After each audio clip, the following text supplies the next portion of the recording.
Good evening. I'm David Kramer at the National Weather Service with Alaska statewide weather. Starting off for the remainder of the day, we do have several flooding products out, many of which are upon the Yukon River. We do have warnings up in the Yukon Flats area for snowmelt flooding, and then in the lower Yukon we also have some ice jam flooding concerns. Most of these warnings are out until the afternoon on Friday, some going into the evening. We also have flood watches out for the Yukon Flats and lower Yukon Valley, and that is going to be out until Saturday. We have a wind advisory in the eastern portions of the Alaska range, and that is for winds that could gust up to 60 miles per hour starting Friday morning and going into the afternoon on Saturday. We have widespread rain through much of the lower portions of mainland Alaska as well as in the Gulf from a low pressure out in the Gulf, and another front moving through the Bering Sea and Aleutian Islands, bringing rain to the southern locations, but some snow up farther to the north, especially as we get by St. Lawrence Island. As we move into tonight, the low out in the Bering will stay relatively stationary, with its front tracking farther to the east through the Alaska Peninsula.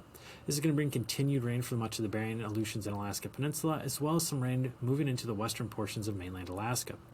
Snow is going to be still there for St. Lawrence Island and other areas farther to the north and west of most of mainland Alaska. And we have another low tracking to the Gulf of Alaska, bringing more rain for the Gulf areas, southern portions of mainland Alaska, as well as into the Panhandle. On Friday, continuing to see that rain into the Panhandle as we do have more flow coming from the south through the area, and that's going to extend out through the Gulf and into the southern portions of mainland Alaska.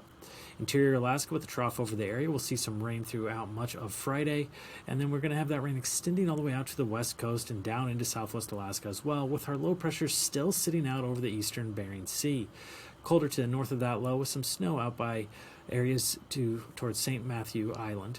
And then down in the lower portions of the Bering, we do have some clear skies, just some scattered showers out moving into the Aleutian Islands. Finally, on Saturday, we have our low still hanging out over the eastern Bering, and it can bring continued rain through much of the western portion of the state. However, some of the colder air will start to creep in, bringing a mix of rain and snow to some areas along the coastline. We're also going to have some rain down in the southeastern portion of the Bering, eastern Aleutian Islands, Alaska Peninsula, and extending out into the Gulf of Alaska, where we have another low moving in from the west. This low is going to bring rain throughout areas of south central Alaska and down into the Panhandle. Up north in the Brooks Range, we're also expected to see a mix of rain and snow. With Alaska statewide weather, I'm David Kramer.